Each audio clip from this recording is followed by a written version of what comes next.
Welcome to Neurotypicals Don't Juggle Chainsaws, the podcast that cuts through the rubbish to explore the world of neurodiversity. I'm your host, Nick King. And I'm your host, Kate Fox. And together we're here to explore, understand, and celebrate being neurodivergent in a neurotypical world. From ADHD and autism to dyslexia and other quirky brains, we talk about it all. And go off on tangents. So, whether you're neurodivergent, love someone who is, or you're just curious about neurodivergent minds, you are in the right place.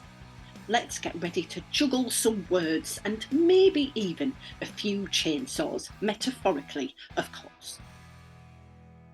So we are back. I am Kate Fox. She is Nick King. And we're looking at accommodations, actually, and the difficulty in asking for accommodations, whether that's an internal difficulty or an actual difficulty in conducting the negotiation. I want to confess, first of all, to successfully getting a stealth accommodation in Marks and Sparks yesterday.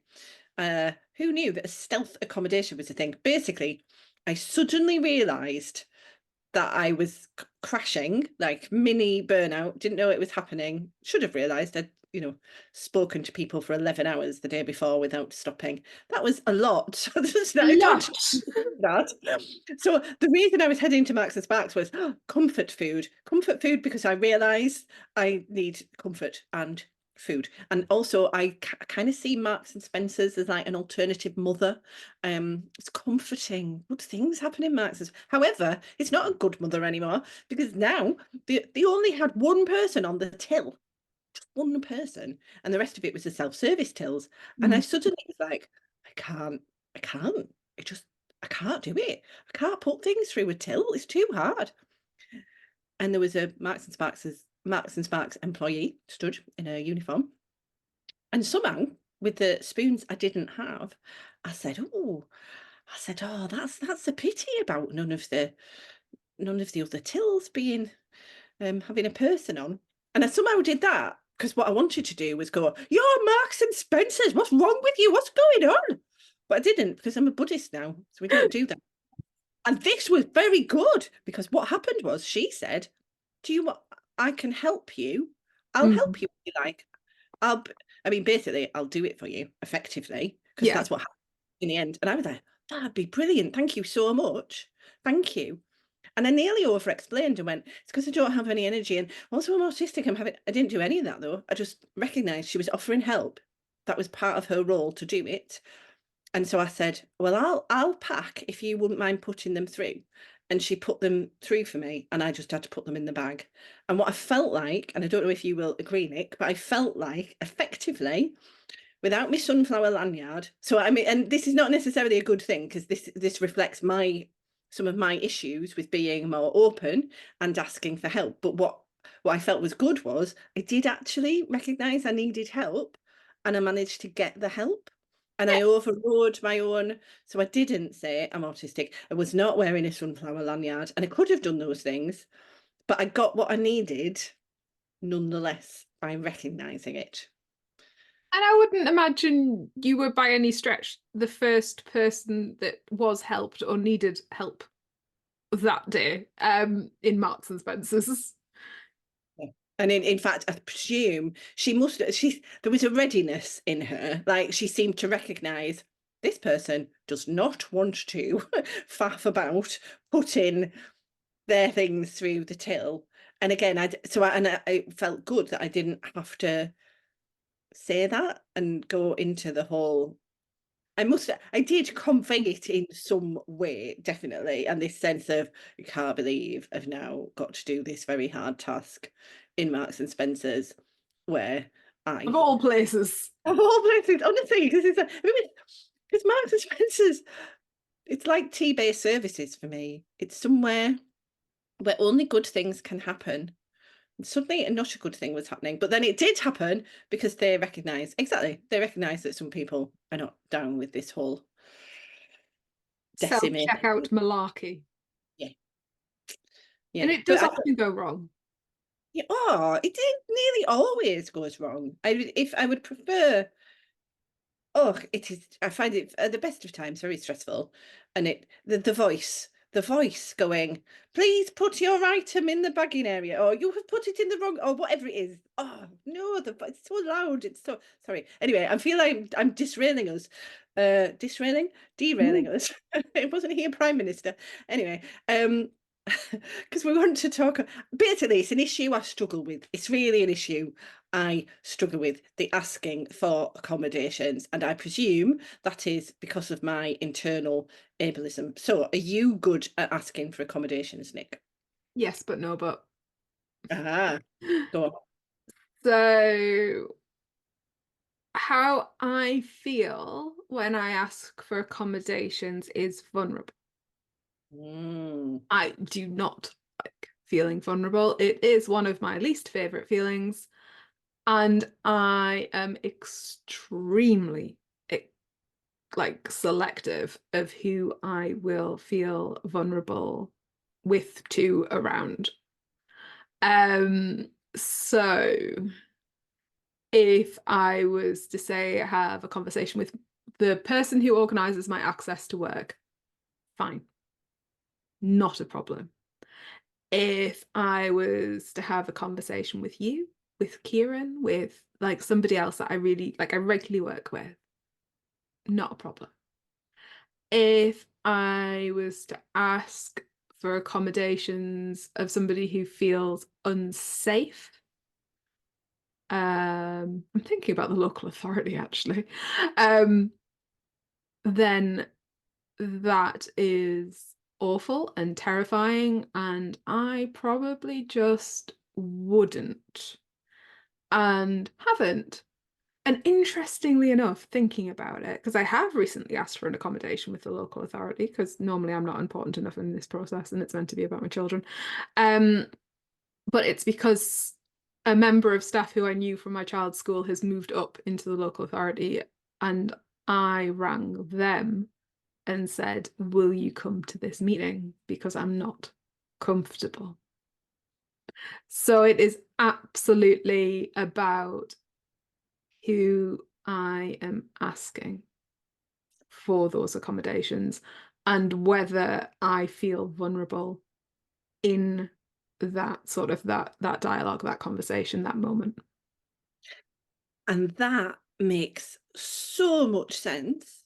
Of course, it is vulnerable making to ask, and therefore we would want to feel there Safe. is a lot of safety there. Yeah. And yet, is this recognised in the accommodation making and asking process? I'm going to say that I imagine very little. There's a moment, and I'm probably going to refer to it in future podcasts. It's going to be one of those moments that'll be canonical for me where I keep coming back to it. But it was because it just is like this glimmering moment of something. So I was at the theatre. The solo performer said, it's a relaxed performance today. And therefore, if you would like, if you need to go out, do. And if you need any other accommodations, go and ask the bar staff now. Hello, what? Hello? Sorry. So you would have to, you would have to leave this room, this theatre studio room, and go and see some bar staff outside, even though the show's about to start, which he did make start about a minute later, because that was the extent of his relaxed performance. And you would have so much wrong there, so much wrong. I cannot even. Yeah. And that was, probably there was Arts Council funding to make that performance a relaxed performance. And that was, none of that was relaxing. And I thought, okay, for me as a performer, I'm going to do better. I don't know how I'm going to do it, but I'm going to do better. But that just illustrated that exact thing. And I'm in the process of putting together, doing some shows to promote my book. Oh, bigger on the inside, available from all good bookshops, probably, if you're listening to this, or vaguely somewhere online, how do you know? Anyway, I have to put together an access rider. Mm. An access rider is this newfangled thing where you, as an artist, theatre person, or in other settings, put a list of your needs. What's wrong with that? Well, I'm coming up against my struggles here, but I think you've articulated why. I feel, if I feel I'm doing it into a safe space, it's fine. But the first one, I was saying, well, ooh, when I was thinking of a particular literature festival that I'm going to go to, I was like, well, I can do this access rider, but for starters, they do everything last minute. There's about 20 of them in the office. I don't think they even know what an access rider is. I'm only going to ask for a quiet room, really. I should ask for more things, but anyway, I'm going to ask for a quiet room, and I will somehow or other find a quiet room or not. Oh God, when I describe this process, so please don't do what I'm doing. Don't do this. We're not a how-to podcast. Well, We are not a how-to podcast. this is how not, but at the same time, this is a valid set of thoughts for me to go through. Go on. And often when you're going like to places that you don't know what's available. You don't know what might already be there. You don't know what you need to ask for. It's very difficult to perceive an environment and situation that you've not been in yet. And then often it's too late. Like, I needed this, but you don't necessarily know until you're in the moment. That's such a good point. So it's requiring, yes, this active imagination into a sort of void, and sometimes it's a void of people as well that you're asking. So it's a double active imagination is required. You have to imagine the people you're asking and their capacity to do it, and then you're kind of worried they're not safe, and then you're imagining the environment where you require these accommodations. Yeah, it's a lot, isn't it? It's a lot. And actually, so I'm just thinking, I mean, it does.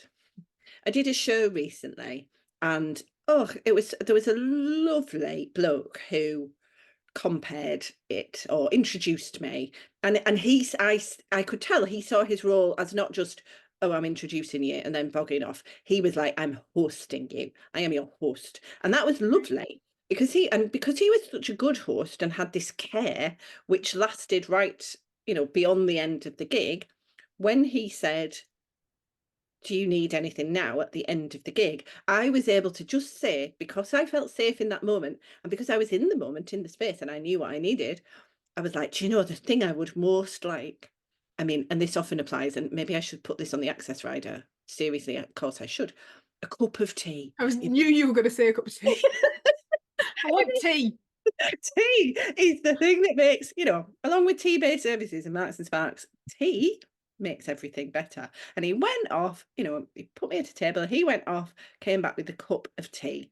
And that was perfect. Actually, I'm going to write that down. That is genuinely I need tea. important to me. I think though as well, you're like, I need tea. But like if we were like, proper famous people, like, do you want Yorkshire tea? Do you want Tetley? I mean, like, let's, you're not even getting brand specific here.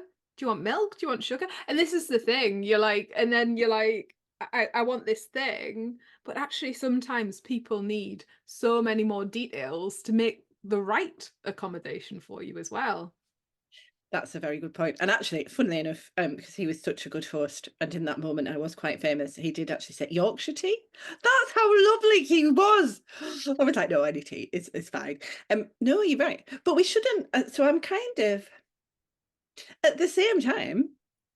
I mean, are we coming at this then a little bit from our position of, as we often talk about this, our relative neurodivergent privilege? Am I? We're not working in Asda, are we? No, that's no.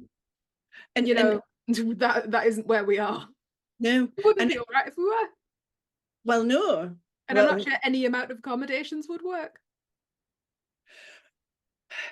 No. Oh God, no. But well, okay. Imagine all right. So we're working in Asda. Let's go pretend we're working Asda. Okay. Yeah. I mean, in that case, seriously, well, depending what the job is, right? Say it's on the tills. So, oh God, the lights and the noise.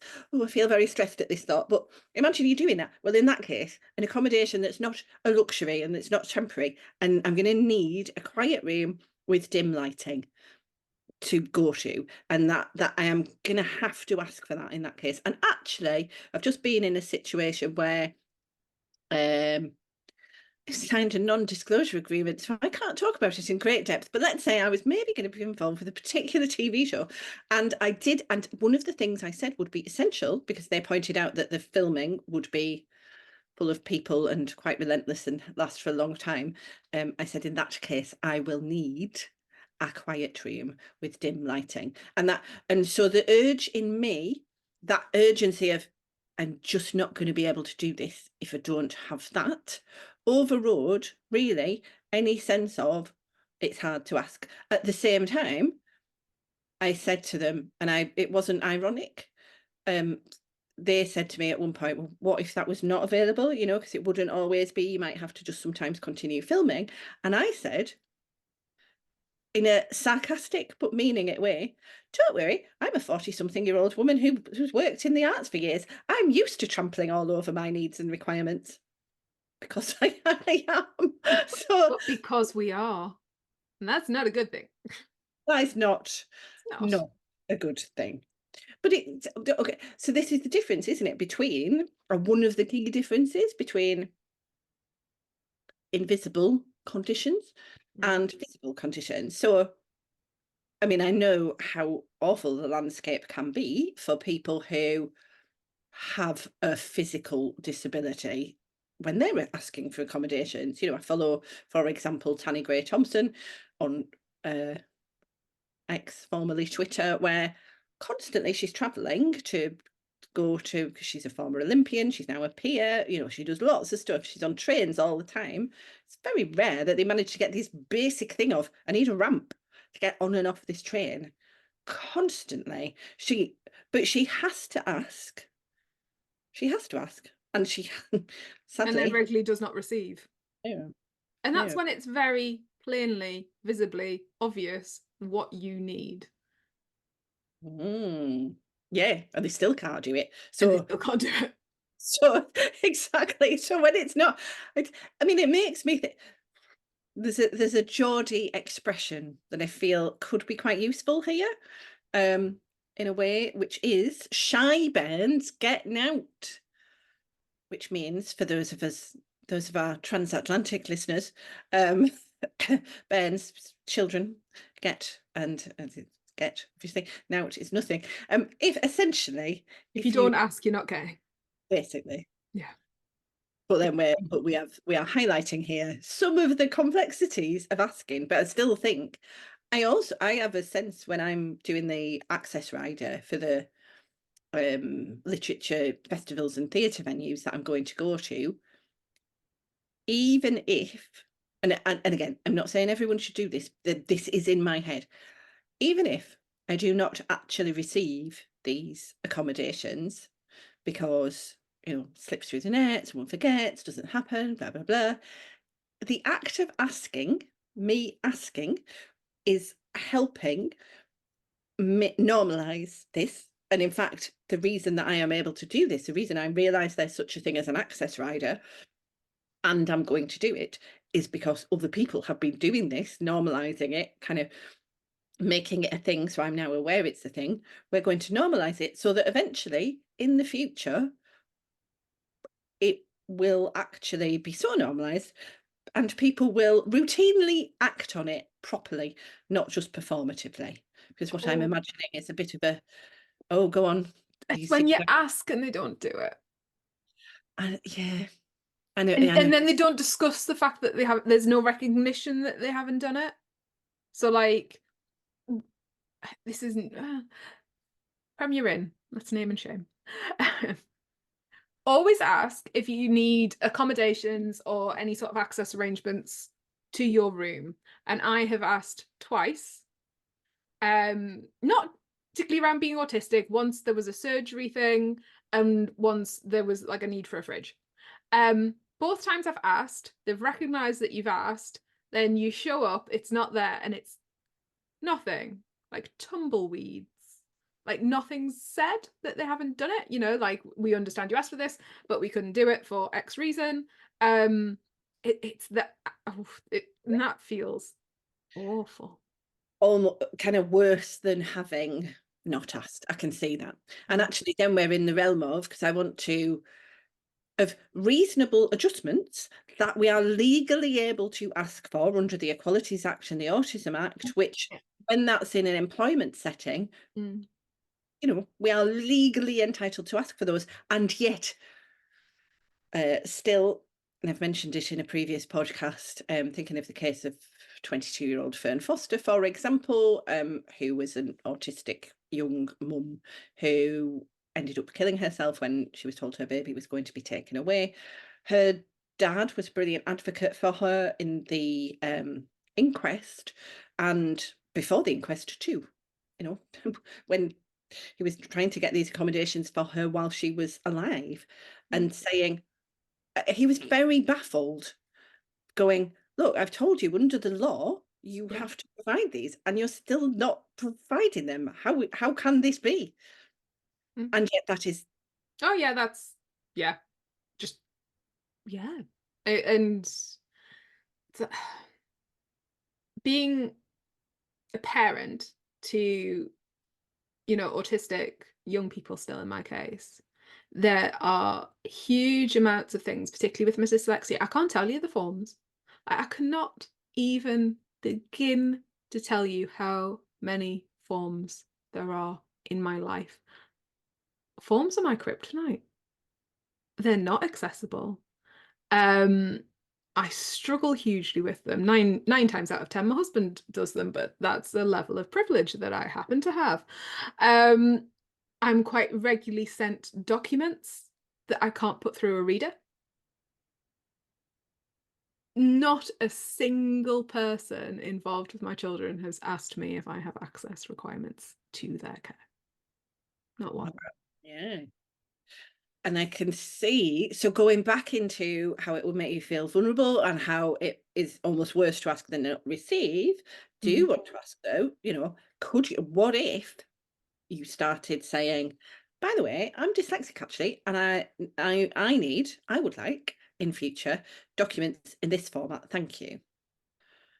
I would refer to the Luke Clements study that showed um, processes were put through and accusations were made against parents who complained to the council in 50% of the cases after they complained or asked for something that they considered reasonable, that the local authority considered unreasonable. And Right. actually, it can be dangerous to put yourself as a parent above the parapet and say, I have needs. Oh, yeah. So I feel like we're back in it. And again, I don't want to discourage anyone from doing that, but I think you're No, giving me no. a case for why it would be hard to do that. I would have to say, oh, well, I suppose 50% were acknowledged as reasonable. So is it worth some sort of terrible cost benefit analysis is then happening of is it worth the risk sort of thing? Yeah. Makes me think about stealth accommodations and stealth adjustments, as in stealthily asking or stealthily getting. It's not a bad idea then. I'm kind of trying to think of any. I mean, partly I don't know. I In going to theatre venues, for example, to do my show, Mhm. I often feel by default, a lot of my access needs will be met because in a theatre setting, they will give me a quiet space first because they'll always go, and it's understood. It's like, oh, well, performers need to get their head in the game, don't they? And oh, so here's this room, here's your dressing room. Yeah. And that is really useful. I'm not having to ask for that accommodation. That very necessary thing that I of great necessity need is there. Um, but I'm thinking, ooh, see, my just thinking of a rider that my I can't remember if she shared it publicly or not, because I think she might have shared it publicly, in which case I could name her. But I'm not sure enough that she did. Catherine May. It was Catherine May who does a brilliant Substack called The Clearing and wrote The Electricity of Every Living Thing, Autism Memoir and Enchantment and Wintering. And one of her things is she will say to literary festivals, please don't ask me to come to dinner with you necessarily as because they'll think it's a nice thing. Oh, right, I come for dinner with 40 people. Oh, thanks for that. Oh God, I want to die now. Oh, and also she'd said, please don't ask me to come into a crowded space, after I've done a reading type thing. And these are very reasonable asks, and I'm glad she's now putting them out there. I think that's the thing as well. You can often, and it comes back to sort of years of invalidation, you can feel unreasonable or be made to feel unreasonable for asking for anything. Anything? I know. And actually, you've said it's good that because you've mentioned you'll feel okay in access to, like, asking your Hmm. access to work assistance, and that's good. And that's still a work in progress for me because I've only had my assistant since January, and I'm still learning how to do that, and it does make me feel vulnerable. And actually, I had a bit of a mini breakthrough, I suppose, yesterday when I had a bit of an energy crash yesterday, and I was like, oh, can't even do any emails. And I thought it's probably worth saying to her, to Niobe, to just explicitly saying, today I cannot do any replies to anything because I've had a crash. And she replied really kind of, she was like, don't worry, just send anything you want to me. I'll take care of it all. I'll sort it out. Don't worry. And I realized that I have not previously said to her, like, I mean, in fact, as it happens, I haven't had many energy crashes in the time I've been with her anyway, but it was worth saying it preemptively so that I could get used to saying it, so she can get used to hearing it, so I could maybe hint what my needs are. But that's a process over time with one person who I'm, trying to develop this safe relationship with. That is very different then, isn't it, to a one-off into the void to some faithless Yeah. or style person. Who potentially has some sort of level of hierarchy over you or power over you. And that can feel, well, again, it feel vulnerable, but it just yeah, it's so difficult. And this sort of, I say this a lot because I quite often hear they need to tell us what we need, particularly like small people, tiny people. And they're like, and I'm like, the person with the communication disability needs to tell you the thing. Mm, I mean, I'm not on board with that, but like, it's really easy to be like, you just need to tell them.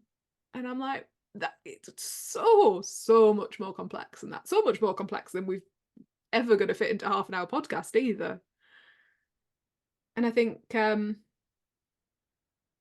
often these people are, observers into our lives, and they have no concept of what that looks like, what it feels like. It's almost impossible to sort of like guess what we might need. Like there is no, we're talking about sort of people who are in wheelchairs, it's very obvious that they need ramps, they need lifts, they need, physical accommodations to enable them to access the environment.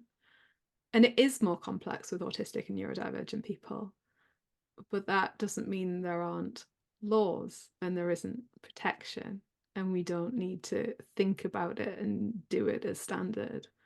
And just, how like you were talking about that guy hosting you, just mm, taking that bit more time and that bit more space, and not doing it tokenistically, not doing it